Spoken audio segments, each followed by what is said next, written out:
1 Kings chapter 15. Abijah of Judah. In the 18th year of the rule of Jeroboam, son of Nebat, Abijah took over the throne of Judah. He ruled in Jerusalem for 3 years. His mother was Maacah, daughter of Absalom. He continued to sin, just like his father before him. He was not true-hearted to God, as his great-grandfather David had been. But despite that, out of respect for David, his God graciously gave him a lamp, a son to follow him, and keep Jerusalem secure. For David had lived an exemplary life before God all of his days, not going off on his own in willful defiance of God's clear directions, except for that time with Uriah the Hittite. But war continued between Abijah and Jeroboam the whole time. The rest of Abijah's life, everything he did, is written in the Chronicles of the Kings of Judah. But the war with Jeroboam was the dominant theme. Abijah died and was buried with his ancestors in the city of David. His son Asa was king after him. Asa of Judah. In the 20th year of Jeroboam, king of Israel, Asa began his rule over Judah. He ruled for 41 years in Jerusalem. His grandmother's name was Maacah. Asa conducted himself well before God, reviving the ways of his ancestor David. He cleaned house. He got rid of the sacred prostitutes, and he threw out all of the idols his predecessors had made. Asa spared nothing and no one. He went so far as to remove Queen Maacah from her position because she had built a shockingly obscene memorial to the whore goddess Asherah. Asa tore it down and burned it up in the Kidron Valley.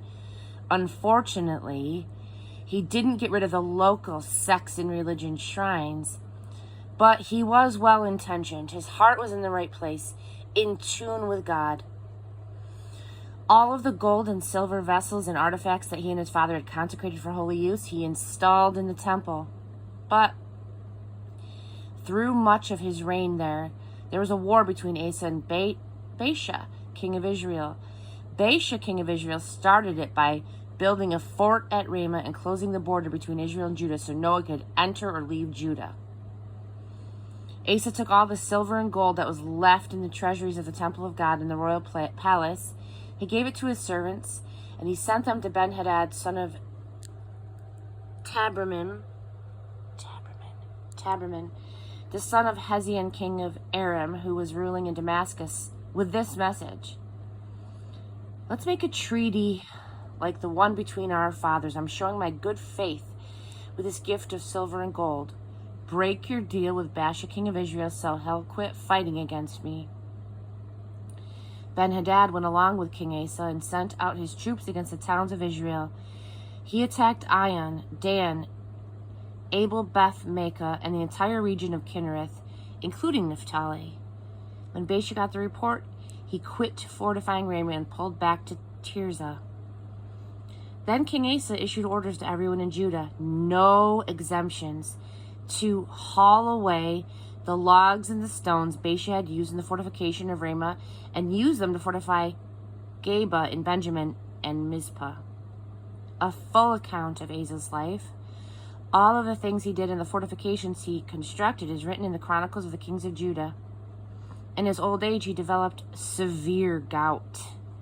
And then Asa died, and he was buried with his ancestors in the city of David. His son Jehoshaphat became king after him. Nabad of Israel. Nabad, son of Jeroboam, became king over Israel in the 2nd year of Asa's rule in Judah.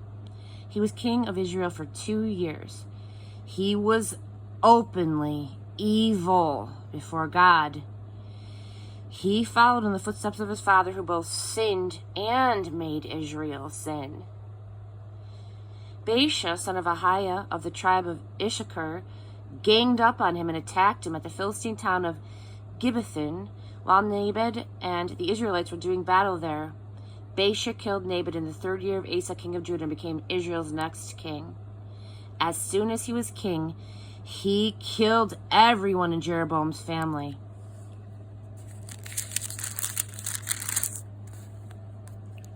There wasn't a living soul left to the name of Jeroboam. Baasha wiped them out totally, just as God's servant Ahiah of Shiloh had prophesied. Punishment for Jeroboam's sins and for making Israel sin, for making the God of Israel thoroughly angry. The rest of Naboth's life, everything he did, is written in the Chronicles of the Kings of Israel. There was continuous war between Asa and Baasha, king of Israel. Baasha of Israel. In the 3rd year of Asa, king of Judah, Baasha, son of Ahiah, became king in Tirzah over all of Israel. He ruled for 24 years. He was openly evil before God, walking in the footsteps of Jeroboam, who both sinned and made Israel sin.